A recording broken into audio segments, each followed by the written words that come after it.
Spoštovane novinarke in novinarji, lepo pozdravljeni na novinarski konferenci družbe Gen Energija. Svetlo, zanesljivo in odločno v letu 2022. To so bile naše želje v prednovoletni poslanici in glede na to, da je danes šele 6. dan letošnjega leta, jih seveda želimo tudi tukaj vam v živo. Svetlo v pogledih, zanesljivo v delovanju in odločno v prihodnosti. No in prihodnost bo tudi energetska prihodnost seveda skupaj z vizijo, ki jo skupina Gen ponuja za razogljičenje Slovenije, bo tudi fokus današnjega srečanja. Z nami je uprava družbe Gen Energija, naj vam predstavim govorce. Martin Novšak, generalni direktor Gen, Danijel Levičar, poslovni direktor Gen in pa Gordana Radanovič, finančna direktorica Gen.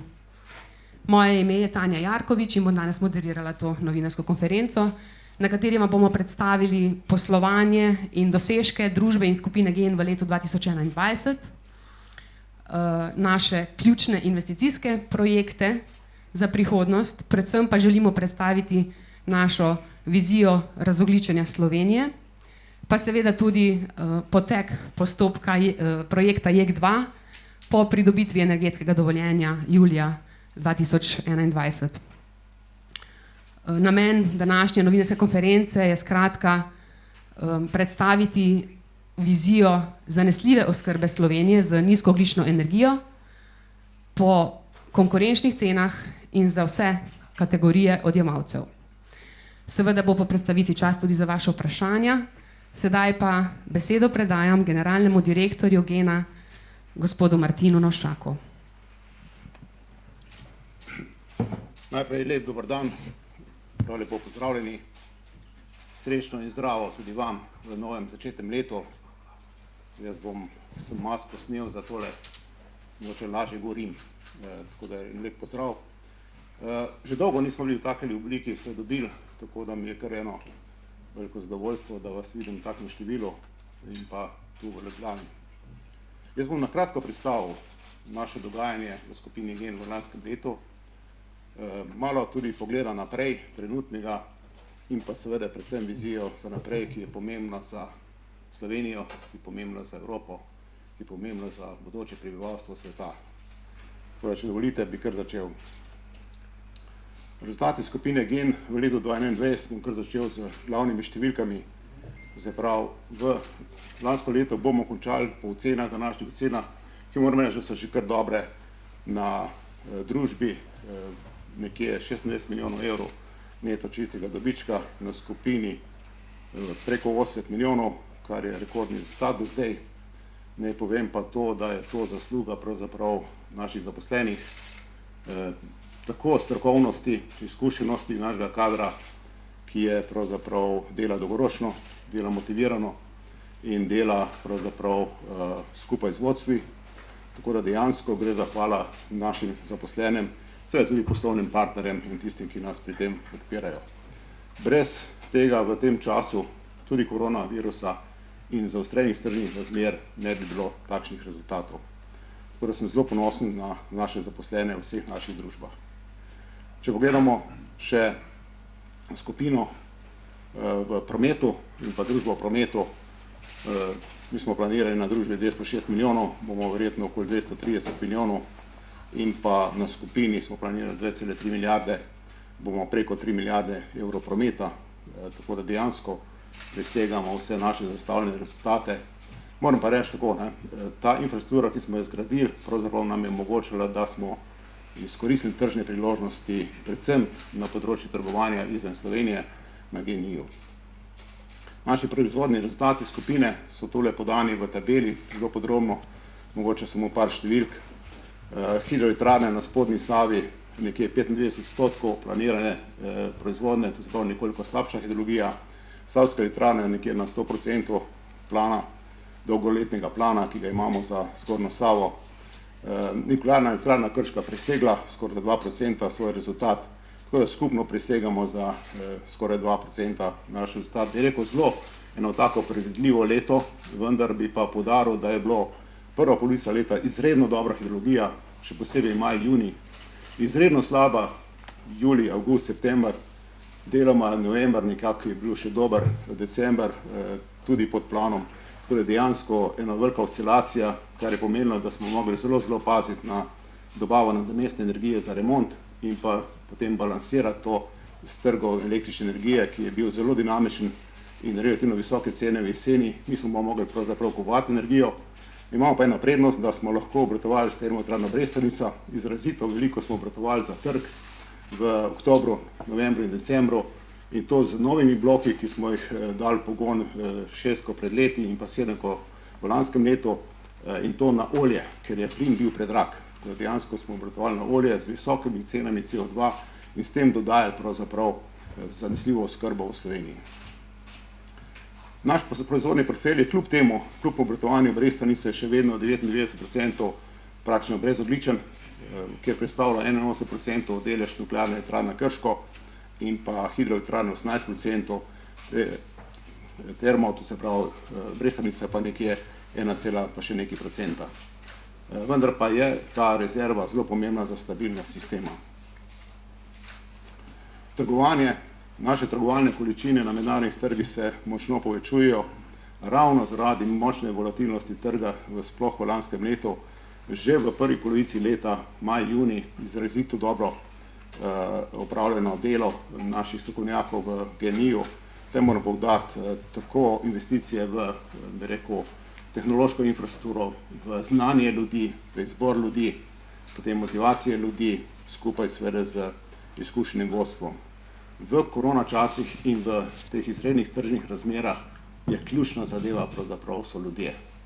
Ljudje z izkušnjami in znanjem in tisto, kar smo pred leti vložili, smo zdaj tudi želi. COVID, mogoče v malo specifičnosti, mi smo kljub temu omejitvam COVID-a zagotovili zanesljivo oskrbo odjemalcev v Sloveniji z električno energijo, zanesljivo delovanje elektroenergetskega sistema in lahko rečem, da sem zelo vesel, da je kljub temu omejitvam in zahtevnosti poslov, ki smo jih mogli opraviti v naših družbah, smo pravzaprav zagotovili to zanesljivo oskrbo. Mi smo pravočasno in proaktivno uvajali ukrepe za naše zaposlene, za naše dobavitelje in podizvajalce in smo dosledno upoštevali ukrepe. Imamo različne stopnje teh ukrepov v različnih, če tako rečem, deloviščih, elektrarnah, v centrih vodenja. Mi pač ne moremo voditi ta sistem brez ljudi v naših centrih vodenja, kontrolnih sobah. Zato je za nas pomembno, da smo identificirali vse rezervne kadre in vse možnosti, da pač poskrbimo. To bomo skrbeli tudi naprej, ker te izzivi so še tudi pred nami. Skrb za zaposlene, za zdravje zaposlenih je bila prva naša prioriteta v tem letu in to smo uspešno tudi izvedli in s tem tudi zagotovili zanesljivo delovanje te naše ključne infrastrukture. Seveda digitalizacija nam je pomagala, mi smo intenzivno vlagali v digitalizacijo procesov že prej, tako da smo samo izkoristili te možnosti in tudi uvedli delo od doma, tam, ker se je le dalo, seveda pa te centri vodenja, pa to pa moramo imeti ljudi, pa tudi vzdrževalna dela in ostale investicije, pa prisotnost. Tako da smo kljub tem omejitvam izvedli uspešno obsežen remont v nuklearni elektrarni Krško, kar je pomeni pravzaprav, da imamo elektrarno v dobri kondiciji, obratovanje od remonta, ki se je končal na začetku maja, je stabilno, kaže na dobro izvedena dela, kljub tem COVID omejitvam, to je bil prvi remont v času, dajmo reči, COVID-a in smo se naučili tudi iz drugih elektrarn po Evropi in po svetu, kako se pač obnašati. Tam pride le nekaj tisoč ljudi, je treba organizirati dela na raznih deloviščih in smo uspešno izvedli to, tako da dejansko je elektrarna v dobri kondiciji. Kar je pa še bolj pomembno, izvedli smo tudi vrsto investicij, ki so povezane z jedrsko varnostjo, dokončali in dali pogon v septembru, to tako imenovane BB2 sisteme, kar uvršča zdaj to nuklearno elektrarno praktično med generacijo 3 elektrarn v svetu. V izvajanju je še investicija v suhoskladiščenje goriva, dela so v teku, tako da streha se postavlja in bo znotraj rokov tudi ta investicija izvedena. Uspešno smo zaključili investicijo v termoelektrarno Brestovica na plinski blok 7.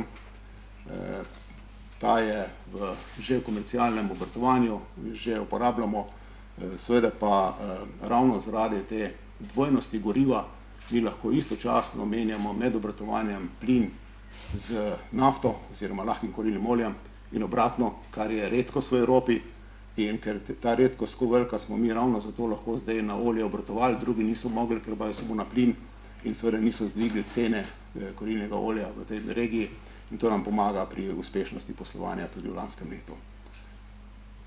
Jedrska elektrarna Krško vse skozi leta dosega dobre obratovalne rezultate, tole je neto proizvodnja skozi leta.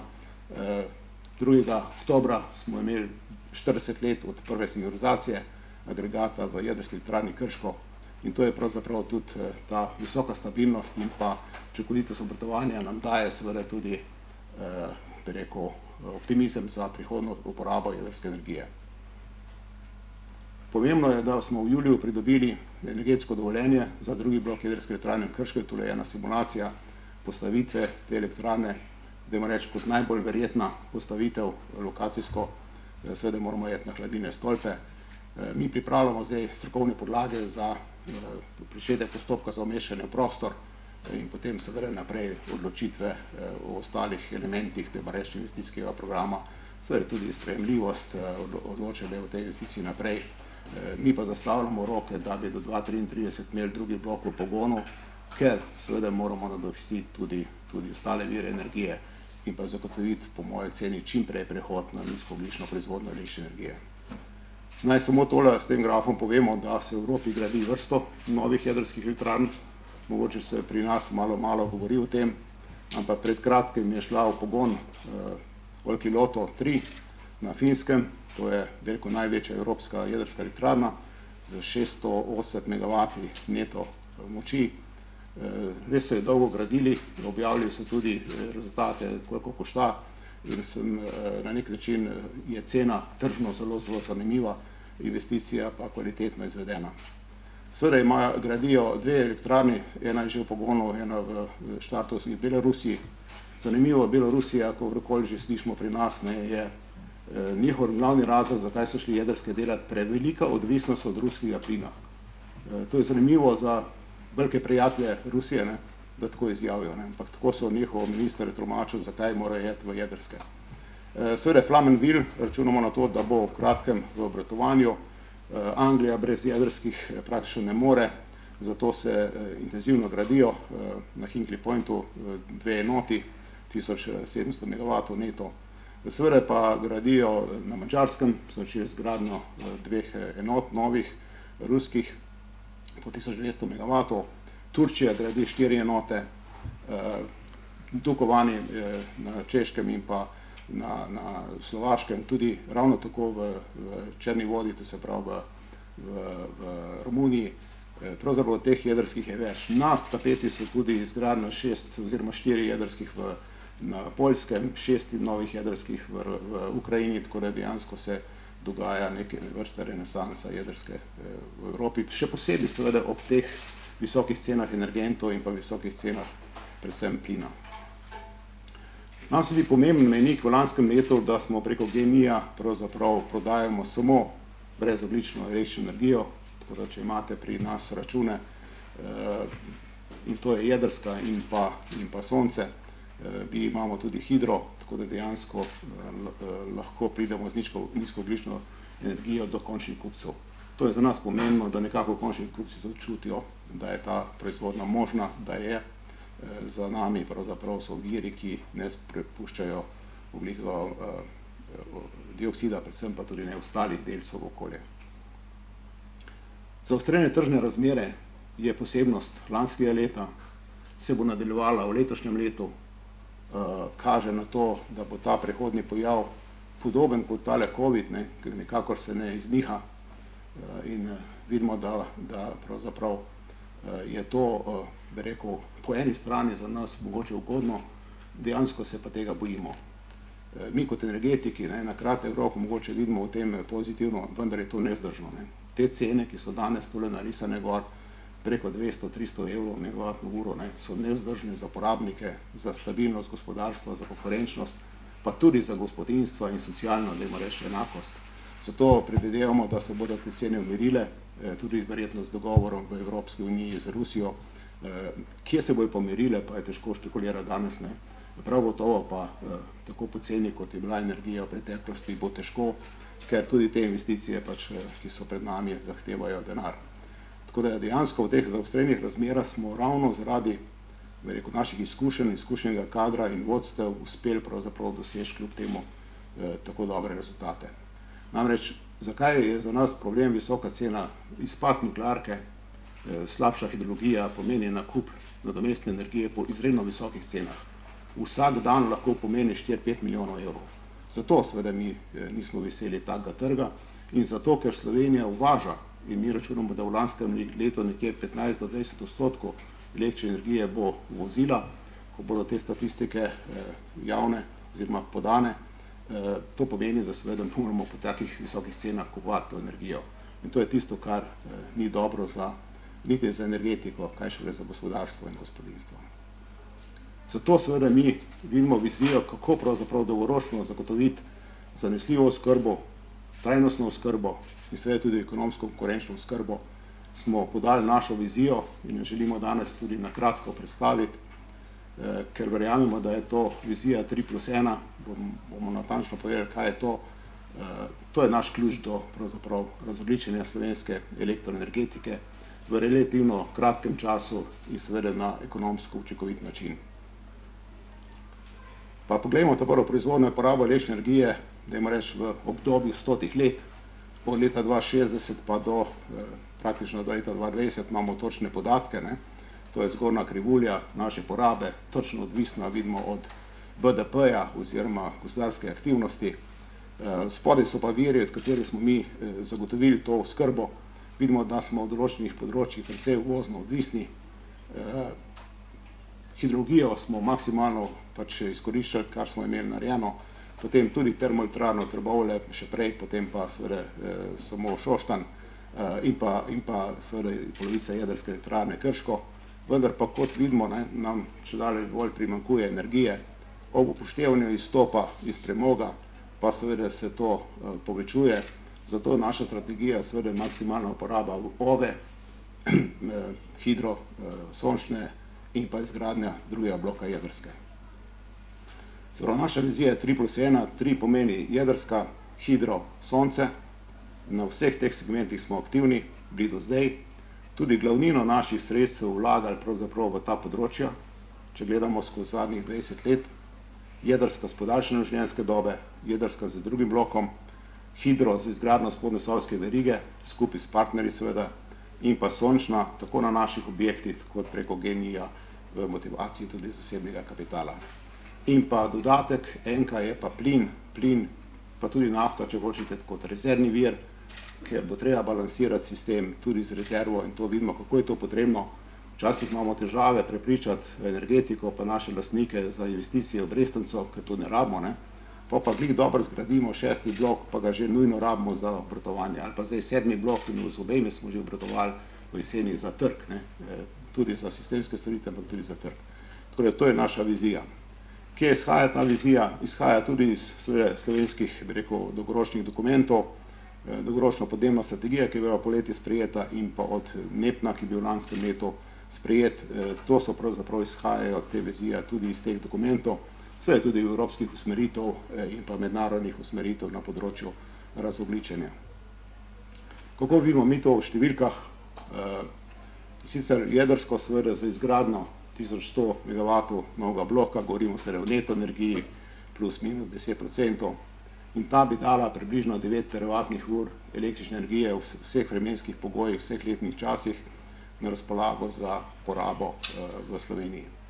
Hidro, izgradnja Mokrice je za nas dejstvo, radi bi čim prej začeli, imamo denar za to, imamo ljudi, sposobnost. Nam je pomembna predvsem za balansiranje cele reke Save, tudi balansiranje obnovljivih virov, tudi balansiranje porabe, ki je čedalje bolj vezana na gospodinjstva, če bi rekel toplotne črpalke, ogrevanje, hlajenje, to je vse pravzaprav zahteva velike oscilacije. Sončne elektrarne, mi računamo na 1000 MW inštalirane moči, dodatne, kot je danes je po moje ceni tam 350 do 400 MW in pa približno 1 TWh tudi proizvodne. S tem bi pridobili približno 10 TWh proizvodne, ki jo pa bomo potrebovali v naslednjih desetletjih pravzaprav za nadomestitev termovirov, v prvi meri okoli 4 TWh, potem transport v enem delu transporta, če to rečemo osebni transport kot 2 teravatne ure, pa seveda tudi digitalizacija procesov, pa seveda tudi hlajenje in ogrevanje. Vse ti elementi so približno 10 teravatnih ur in vidimo, kako se z dinamiko hitro razvija, bo potrebno seveda imeti tudi dobro infrastrukturo za trgovanje z elektriko, da bomo vse te sisteme v Sloveniji balansirali ob prepostavkah, da kako hitro bomo gradili te objekte in na drugi strani kakšna bo poraba ob raznih urah leta in tako naprej, ki so seveda oscilacije še bistveno večje. Če povzamem, je naša vizija pravzaprav nekako zajema od proizvodne električne energije, rezervne proizvodne električne energije v objektih, to pravzaprav že delamo desetletja v tej smeri. Verjamemo, da bo industrija in pa razogljičenje industrije en velik korak, ki se že dogaja v Evropi, se dogaja po svetu, reciklaža materialov in tako naprej bo postajala čedalje bolj aktualna. Transport železniški bo postal pomemben na elektriko, avtomobilski transport na elektriko, pa tudi uporaba seveda vodika za transport, za predelavo plastičnih mas, za tehnološko porabo in jedrska je tle tudi primeren vir energije za pripravo vodika potem za druge namene. Seveda pa doma v stanovanjih, v javnih prostorih pa seveda ogrevanje, hlajenje, digitalizacija in pa seveda bo potrebno pa imeti dobro izolirane zgradbe, da se bo ta energetska učinkovitost seveda lahko obvladovala z viri energije, ki bodo brezogljični. Toliko uvodoma, pa bi mogoče dal še besedo mojim kolegom, da me dopolnijo, dodajo, tako da Daniel, izvoli. Hvala lepa za besedo, Martin. Prav lep pozdrav tudi v mojem imenu. Mogoče par besed samo na temo same vizije 3+1 in pa projekta JEK2, za katerega skrbimo v skupini GEN oziroma na družbi GEN. Vizijo 3+1, kot je bila predstavljena, jo vidimo kot konsolidacijo projektov in razvojnih usmeritev družb v skupini GEN. Pripravili smo eno celosten scenarij zelenega elektroenergetskega prehoda, ki odgovarja na izzive podnebne nevtralnosti in tudi energetske neodvisnosti Republike Slovenije. Naš fokus delovanja v skupini je na proizvodnem in pa odjemalskem delu elektroenergetskega sistema. Na proizvodnem delu zagovarjamo preverjeno kombinacijo obnovljivih virov, hidrovirov in pa sončne energije ter jedrske energije kot hrbtenice slovenskega elektroenergetskega sistema. V tej luči JEK2 ni samo strateški projekt, ampak ga vidimo tudi kot medgeneracijski projekt. Tako kot se naša generacija danes zanaša na stabilnost in stroškovno učinkovitost NEK-a, tako se bodo verjetno tudi prihodne generacije zanašale potem lahko na projekt JEK2. Kot je bilo rečeno, smo v preteklem obdobju pridobili energetsko dovoljenje za ta naš projekt. To je bil v bistvu prvi formalen korak, s katerim smo dobili nekako licenco za to, da razmišljamo in začnemo konkretne korake na projektu naprej. V nadaljevanju bodo sledili formalni koraki, ki jih bo seveda spremljala javna razprava, za katero si želimo, da bo temeljila na soočenju različnih vizij in scenarijev zelenega elektroenergetskega prehoda. To je naša želja.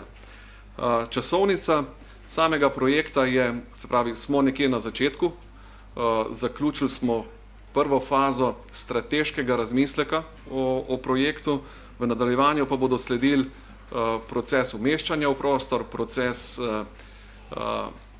pridobivanja strateških sovlagateljev, proces tudi gradbenega dovoljenja in pa tudi samega izbora tehnologije.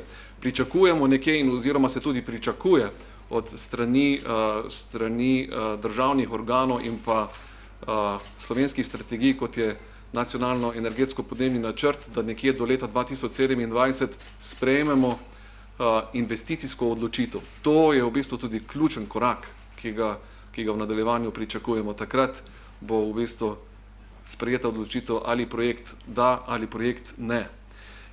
Do leta 2033 pa, kot je bilo rečeno, pričakujemo tudi izvedbo našega projekta. namreč leta 2033, saj zaenkrat po slovenskih strateških dokumentih pričakujemo izstop iz premoga, kar nas nekako postavi v nekje do 60% uvozno odvisne, kar za eno resno državo vsekakor ni sprejemljivo. S projektom JEK2 in pa vizijo 3+1, se pravi z sončno energijo in pa hidroenergijo, pa potem tudi s to fleksibilnostjo, ki jo lahko združujemo z plinskimi enotami, pa lahko učinkovito odgovorimo na te izzive elektroenergetskega prehoda v prihodnosti.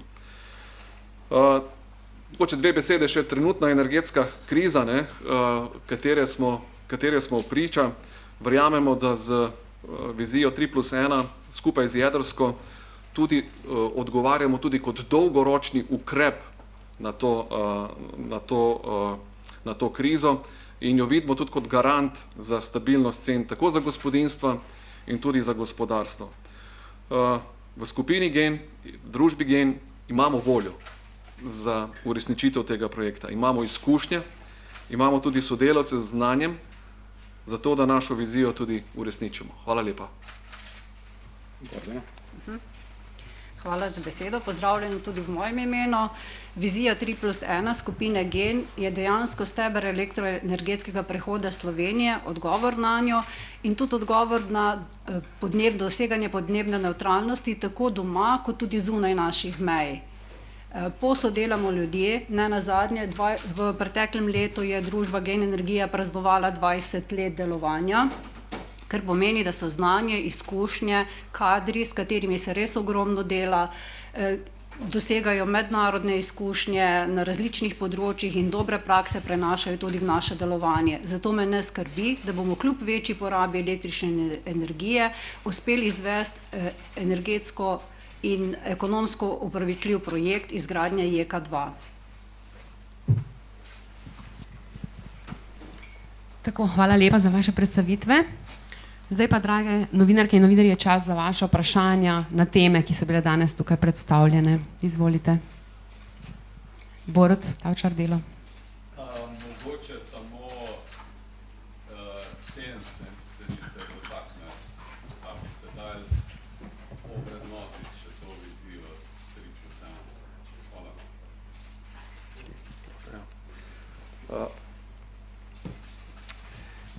Največja teža izvedbe te 3+1 vizije seveda bo na izvedbi tudi projekta JEK2. Danes govoriti o natančnih ocenah izvedbe tega projekta je daleč prezgodaj. Nimamo niti ponudb strani potencialnih ponudnikov tehnološke opreme, ne moremo oziroma nimamo natančnih podatkov, s katerimi bi lahko na to odgovorili, na to vprašanje, z natančnostjo. Po drugi strani spremljamo projekte, ki so se izvajali v mednarodnem okolju. Vidimo, da so različna tveganja vplivajo na izvedbe teh projektov, kakorkoli. Naša skupina in pa GEN se bo zagotovo odločala za izvedbo projekta, ki ne bo, recimo temu, first of a kind projekt, te, ki so mogoče danes bolj izpostavljeni, ampak imamo seveda namen uporabiti in pa iti v tehnologijo, ki je preverjena in tako imenovana end of a kind tehnologijo, s katero se potem tudi stroškovna tveganja v največji meri znižujejo. Zelo pomembno je tudi dejstvo, da jedrska energija pridobiva status zelene tehnologije znotraj tako imenovane taksonomije. Ta delegiran akt sicer še ni sprejet, je pa bil v osnutku podan strani Evropske komisije v pregled državam članicam in v tem osnutku je jedrska energija prepoznana kot zelena tehnologija. To pomeni, to pa je velik preboj za celotno jedrsko industrijo, namreč z taksonomijo lahko pričakujemo v nadaljevanju tudi dostop do najcenejših finančnih virov za izvedbo te investicije. Mi vemo in s spremljanjem drugih investicij v mednarodnem okolju, naprimer Hinkley Point C, ki je v največji meri financiran z privatnim kapitalom, za to investicijo vemo, da so finančni stroški približno polovico vrednosti celega projekta. Z taksonomijo, če imamo dostop, če bomo pridobili dostop do res najugodnejših finančnih virov, lahko ta del krepko znižamo, s tem bo potem tudi sama vrednost investicije veliko bolj sprejemljiva. Parametri jasni, ki bodo ključni, tudi pri sami investiciji, bo pa seveda potem tudi sama časovnica izgradnje, se pravi poskušati projekt izvesti v čim krajšem časovnem intervalu. Velik vpliv seveda bodo potem imeli tudi cene električne energije na trgu. Te, ki so bile predpostavljene v naših internih dokumentih, so bile na konzervativnih nivojih, ki so danes z temi cenami že presežene. Pa naj na tem mestu mogoče zaključim. Naslednji. Še kakšno vprašanje? Izvolite.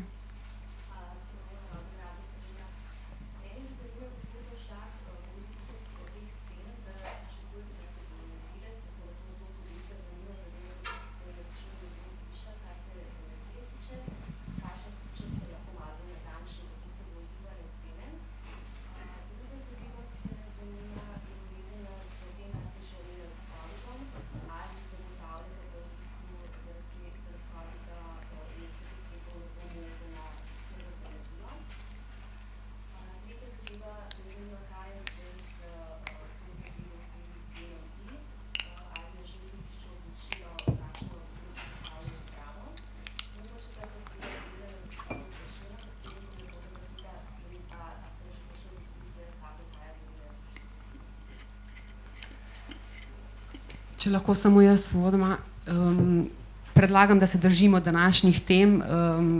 Vizija prehoda, razogljičenje energetike je zelo široka tema in aktualna in pomembna tako za nas, kot za srednji in dolgi rok. Tako, bomo se osredotočili na tisto, kar so teme. Kar serija vprašanj. Bom, da se vse zapomnil. Cene. Kot sem uvodoma rekel, mi pričakujemo, da take cene, kot so danes na trgu, niso vzdržne, niso realne in pričakujemo seveda padec cen. Jaz sem že pred Božičem, so bile ekstremno visoke cene, če se spomnite, dnevne, pa tudi za naslednja leta, ker tudi trg, terminski trg tako deluje, pač tisto, kar je ta trenutna stiska, tudi vpliva na bodoče cene. Saj tako deluje ta trg, ker so moje izkušnje v delovanju v GEN-I-ju 10 let. Tako dejansko pričakujem padec. Zdaj pa, če me vprašate, kje bodo te cene, težko verjamem, da bodo cene na nivoju 50 evrov, ker to je zastojna elektrika. Glede na seveda ukrepe Evropske unije za zmanjševanje izpustov, glede na seveda, bi rekel, cene energentov in porabo energije v svetu, in glede na to, kaj lahko na hitro zgradimo in umilimo pravzaprav te posledice. Tako da računam, da bodo dražja elektrika, niti slučajno pa ne tako, kot jo danes prikazujejo nekateri in tudi nekateri imajo take ponudbe. Jaz tem svetujem, dajte počakati, če imate roke, počakajte mesece, pa boste dobili cenejšo energijo za naslednja obdobja. Če pa morate kupiti, pa kupite za krajše obdobje, ker tudi mi te naše prodajne cene zaščitimo na borzah in na nek način pridobimo ta denar in ni prav, da bi pa odjemalci plačevali visoko elektriko. Ja, na GEN-I-ju smo jasno povedali, bomo držali cene, ravno zaradi zelo dobrih rezultatov, to je jasno, v tistem delu, ki pač je vezan na gospodinjski odjem in pa plin gospodinjski odjem, ostalo pa bomo sledili temu. COVID, gledajte, mi smo že zdaj dokazali, da zmoremo izpeljati ne samo normalno obratovanje naših enot v ukrepih COVID-a, ampak tudi izvesti pomembne investicije. Eno od teh je bil remont NEK-a, drugo je termoelektrarna Brestovica. Mi smo v letu 2020 za kakšen mesec prekinili te investicije, ravno zaradi nezmožnosti potovanja in seveda teh ukrepov, ampak kljub temu v roku jih izvedli te investicije. Seveda se učimo z celega sveta, kako te ukrepe spraviti v prakso. Naj samo povem, da je že v letu 2011 bilo prvi navodila, ki so bila ob tem SARS-u v dogodkih v Aziji, to se pravi v Afriki, da je naredila ta jedrska industrija že prve guideline, kako se obnašati, no in mi smo tudi te prevzeli potem v prakso. In seveda bomo tudi naprej naredili vse, da bo Slovenija imela zanesljivo oskrbo z električno energijo. Želimo pa, da je podpora vlade, tako kot bi rekel, prioriteta cepljenja in te zadeve, da tudi energetika se pride kot tista infrastruktura, ki je pomembna za delovanje vsega našega sistema, ne nazadnje digitalizacije in vse ostalo. Tako da bi si želeli malo večje podpore v prioritetah, ki jih rabimo zaradi naših kadrov. Pri nas imamo 1500 zaposlenih, ne govorimo o vseh 1500, da so dnevno potrebni in nujni, ne, ampak jih je pa nekaj 100, ki pa brez njih pa ne moremo, ne. Se pa res smenski posli, dnevni čez noč in tako naprej, moramo biti prisotne ljudi in ni neskončno možnosti zamenjav. Zato seveda skrbimo za te izolacije ljudi, jih dajemo posebne ekipe in tako naprej. Zato bomo še naprej počeli in verjamem, da bomo uspeli imeti zanesljivo oskrbo. Kar se tiče GEN-I-ja, so postopki v teku, da se imenuje, bi rekel, fiksna uprava. Sem prav vesel, da mi spremljamo poslovanje te družbe tudi v teh časih, uspešno posluje. Seveda si želimo, da se sodišče in vsi ostali odločijo čim prej, da si želimo fiksne uprave, dolgoročne uprave, stabilne uprave, tako kot v celi skupini mi delamo. In ne bi rad komentiral seveda postopkov, ki so v teku. Kar se tiče nadzornega sveta, pa še manj, no, ne bi komentiral. Še vprašanje? Lahko kaj več poveste o vlogi TEP v tem prehodu? Bo potrebno še kaj plinskih generatorjev? Ja, nisem povedal, ker sem prehitro šel skozi, ampak mi načrtujemo v Termoelektrarni Brežice, imamo že gradbeno dovoljenje tudi za 8. in 9. blok, po nekje 50 MW, tako da dejansko vam zelo direktno povedal, ko dosežemo neke dogovore z ELOS-om za dolgoročno, bi rekel, zagotavljanje sistemskih storitev, vsaj v enem delu, tako imamo zdaj eno 5-letno pogodbo, ki se letos izteče, gremo naprej, pa seveda, ko prevzamemo to plinski blok 7 v letošnjem letu, bomo nadaljevali z investicijami v plinski bloke v Brežicah, ravno zaradi tega, ker mi še vzdržujemo 50 let stare plinske bloke, mi vzdržujemo in tudi preko holdinga kupujemo tudi sistemske storitve od holdinga Slovenskih elektrarn v plinskih blokih v Šoštanju, vendar tam je samo eden narejen na olje, ostali je samo na plin. Mi smo imeli tudi težave z dobavo olja, ne, in ni tako enostavno dobiti šoferje in voziti po 2 tovornjaka na uro goriva, ne, iz Sermina, ne, v Brestanco, tako da imamo tudi te omejitve, ampak mi gremo naprej z obojem gorivo, to se pravi gorivo na plin in na olje, z 8. in 9. blokom, potem pa postopoma zapiranje teh starih turbin AEG-ovih, ki so še vedno v obratovanju in jih tudi uporabljamo, če je nujno, vendar so izkoristki nizki, rezervnih delov, če dalje manj, tako da bomo postopno potem zaustavljali. To so naša strategija, da bi v naslednjih 3 do 5 letih imeli še dodatnih 100 MW kapacitet za rezerve. Kot sem prej rekel, ravno zaradi oscilacije teh obnovljivih virov, zaradi oscilacije porabe, ne, in tudi pravzaprav s tem pomagamo celemu evropskemu sistemu, da je bolj stabilen. Mi smo v lanskem letu obratovali za Nemčijo, za potrebe Nemčije, več kolikor smo že obratovali za potrebe Balkana, seveda pa so cene tiste energije relativno visoke, vendar jo vsaj imamo. Zadaj je bila ena roka, izvolite. Ja.